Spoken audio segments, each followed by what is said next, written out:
Maribel, une si jolie petite fille.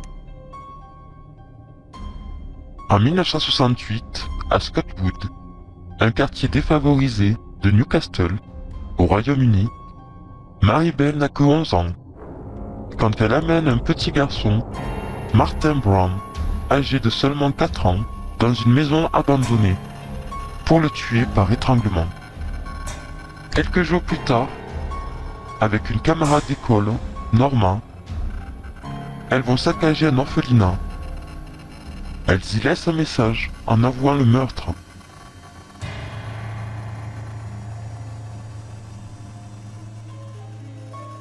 La police, pensant à une mauvaise blague, décide de classer cette affaire sans suite. Mais quelques mois plus tard, toujours en compagnie de son ami Norma, elle kidnappe Brian Howe, 3 ans.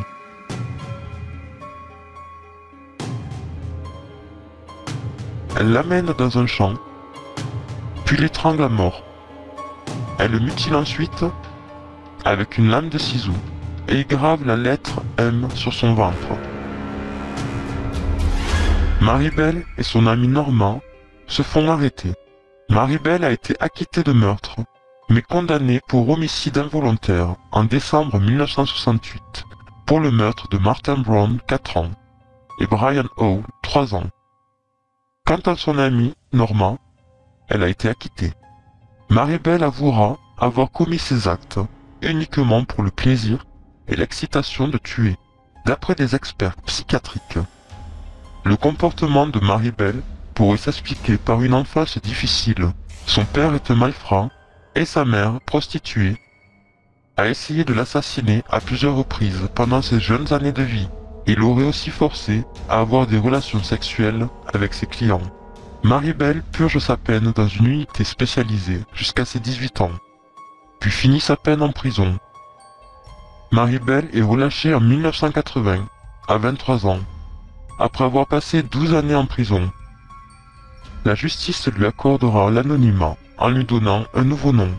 Quelques mois plus tard, Maribel se marie et sa fille est née en 1984. Cette dernière ne saura rien du passé de sa mère jusqu'à ce que leur lieu de résidence soit rendu public par des journalistes. En effet, en 1998, Gita Sereni, journaliste, a suivi son procès et a entretenu des interviews après la sortie de prison de Maribel. Elle publie un livre intitulé « Une si jolie petite fille ». La journaliste décide d'accorder les droits d'auteur à Maribel, qui après sa parution, lui a permis de gagner 50 000 $. Elle s'achète une maison avec cet argent, ce qui fait scandale au Royaume-Uni. L'apparition du livre donne au journaliste l'occasion de trouver son nouveau nom, qui est rendu public. Toutefois, le 21 mai 2003, Maribel gagne un recours en justice pour préserver à vie son propre anonymat et celui de sa fille. La justice lui accorde anonymat encore une fois en lui donnant un nouveau nom. Elle a changé 3 fois d'identité et a déménagé au moins 5 fois après avoir été identifiée par les journalistes. Aujourd'hui, Maribel est grand-mère. June Richardson, la maman de Martin, assassiné par Maribel, réagira dans les journaux. Un enfant est une bénédiction. Elle a pris ma bénédiction et m'a laissé avec la douleur pour le reste de ma vie. J'espère que quand elle regarde cet enfant, elle se souvient des 2 qu'elle a assassinés. Moi, je ne verrai jamais mon petit-fils. J'espère que chaque fois qu'elle regarde ce bébé, elle se rend compte que ma famille est détruite à cause de ce qu'elle a fait.